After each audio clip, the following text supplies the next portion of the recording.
Bonsoir, bienvenue à tous sur la Warhammer Fun Radio pour cette émission spéciale consacrée à Halloween. Sur notre antenne seront évoqués ce soir des faits étranges, des mystères irrésolus et une aura maléfique plane d'ores et déjà sur la radio. Ce soir, deux d'entre vous, deux membres de Warhammer Fun, viendront témoigner d'expériences étranges et de faits mystérieux qu'ils ont eux-mêmes vécus. Outre ces témoignages bouleversants, j'aurai ensuite le grand honneur d'interroger personnellement Litrick, notre consultant mystère et légendes urbaines, qui se fera un plaisir de nous en apprendre plus sur Bloody Mary, la Dame Blanche et d'autres histoires plus effrayantes les unes que les autres. Dans la première partie de cette émission, nous allons donc écouter les témoignages de nos deux invités, Litrick et Nanotechno. Dans la deuxième partie, nous reviendrons avec Litrick sur les légendes mais aussi les carrières les plus célèbres. Et enfin, dans la troisième partie, Litrick nous présentera quelques lieux hantés et maudits. Si vous êtes superstitieux ou que vous craignez le châtiment des esprits, il est temps pour vous d'éteindre votre radio et d'aller vous glisser bien au chaud sous vos couvertures. Pour les autres, rassemblez votre courage et suivez-nous dans ce voyage dont vous ne reviendrez peut-être jamais.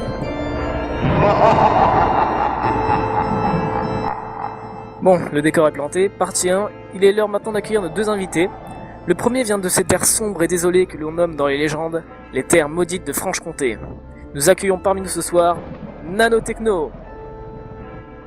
Bonjour. Ça va ? Pas tout à fait, non, je suis pas très rassuré.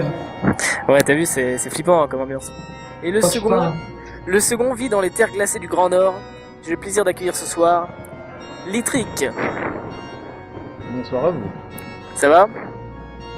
Ça va. En ce qui me concerne, je suis très inquiet étant donné que je finis par être habitué avec ce genre de choses. C'est sûr. Alors, je commence par qui ? Je commence par le témoignage de Nanotechno. Ça va ? L'honneur au novice. Nous allons commencer par recueillir le témoignage de Nanotechno. Cher Nanotechno, vous êtes parmi nous ce soir pour nous faire part d'événements étranges et inquiétants que vous avez vécus.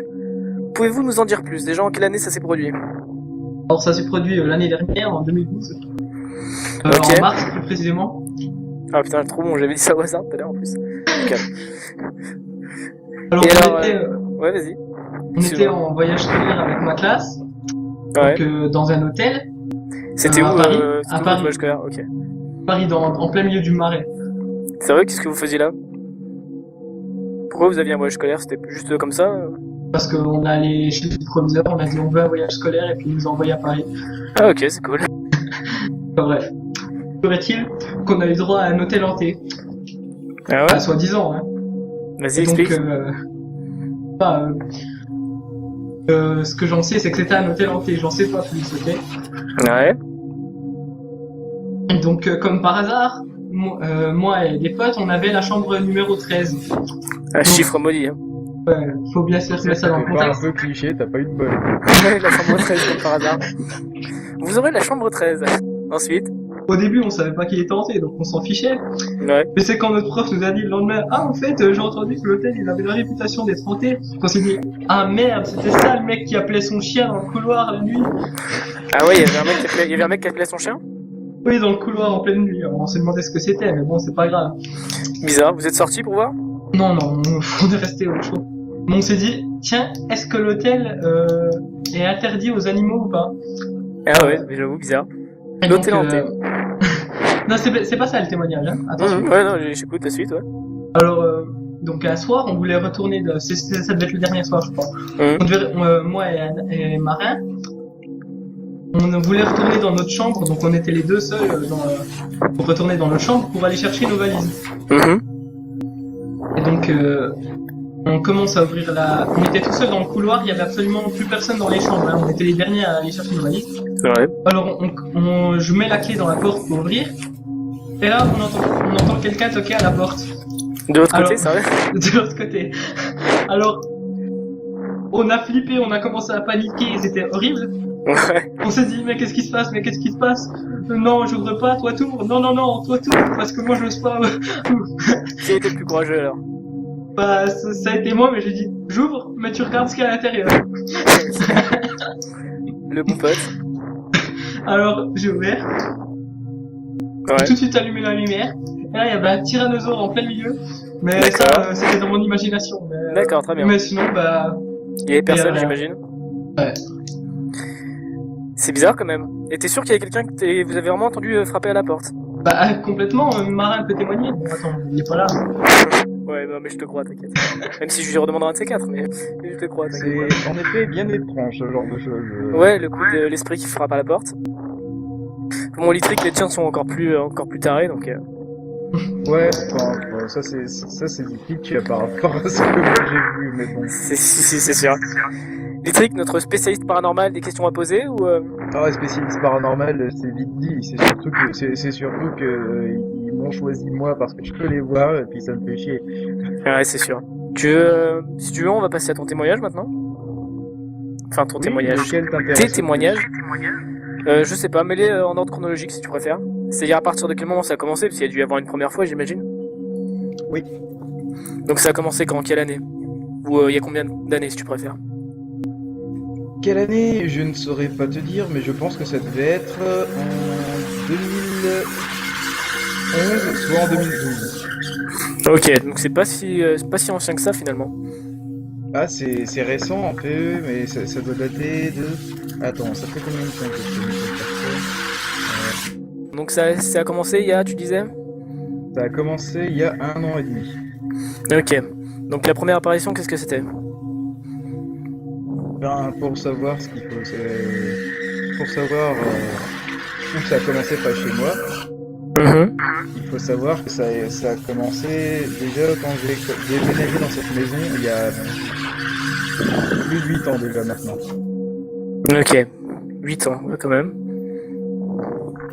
En fait, ça a commencé, je voyais la nuit dans mon atelier des petits stéroïdes qui bougeaient comme ça. On m'a dit que ça s'appelait des stéroïdes par la suite. Alors là, je pensais que c'était les petits nuages cotonneux qui se déplaçaient. Je me suis toujours demandé qu'est-ce que c'était, si c'était pour éviter que je respire sans aérer la pièce, les vapeurs de peinture, de couches et de colle que j'utilise tout le temps pour mon modélisme. Ouais, jusque là, tant que c'était des sphéroïdes, c'était une explication plausible. Et bon, quand on m'a expliqué qu'en fait c'était pas des hallucinations, bah, on m'a dit que c'était des sphéroïdes. Et ça a commencé à devenir plus violent il y a 1 an et demi, comme je l'ai dit. Ouais. Donc le premier cas c'est important. Le premier cas, le plus important, c'était j'étais en train de peindre. Normalement, puis comme là, il me vient l'envie d'aller aux toilettes. Ou à la toilette plutôt, comme dit mon nouveau pote les Belges. Ouais. Je fais pour sortir de la buanderie, enfin l'endroit où je peins mes figurines, qui est aussi à la fois la salle de jeu, la chambre d'amis et la salle de douche. Et je vais pour éteindre la lumière, je me retourne et je rallume la lumière parce que j'ai toujours une phobie, c'est que j'oublie de fermer mes pots de peinture. Ok. J'ai peur que ça se mette à sécher, donc je me retourne et au moment où je me suis retourné, juste avant d'allumer la lumière, pour vérifier, il y avait quelqu'un devant moi. Il y avait quelqu'un devant moi alors qu'il y a 5 secondes, il y avait personne à l'endroit où j'ai passé. Et c'était comment cette personne? Tu peux décrire rapidement? Une femme, environ la trentaine, les cheveux noirs, et habillée avec une très très vieille chemise de nuit. Ok, je vois. Un truc qui descend très bas. Ça ressemble à la description de la plupart des esprits en plus que tu peux voir dans les films, comme les Paranormal Activity, trucs comme ça, Conjuring, etc. Ouais, bah c'est pour ça que ça m'a bien fait flipper, parce qu'elle était complètement inexpressive. Son visage ne portait la marque d'aucune émotion. Et elle a commencé à tendre sa main vers moi. Ok. Là, j'ai paniqué.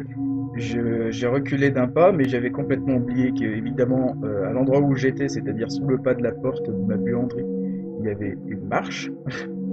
Je suis tombé en arrière en appuyant sur la lumière, sur l'interrupteur, et à ce moment-là, elle a ouvert la bouche, sans expression, et elle a poussé un cri, a déchiré les tympans. Et après, elle a disparu. Ah ouais, d'accord, c'est flippant quand même. Et ça, c'était la toute première apparition. Putain, c'est sûr. Pour une première apparition, déjà, elle avait mis la barre haut quand même. Oui, je me suis demandé par la suite d'ailleurs si c'était pas une banshee du son cri. Ouais, non, c'est sûr, avec un cri. Pour vous donner la description à peu près de qu'est-ce que ça donne, ça ressemble à peu près à quand on fait crisser une craie sur le tableau. Ouais. Et quand il y a un caillou sous une porte et qu'on ouvre la porte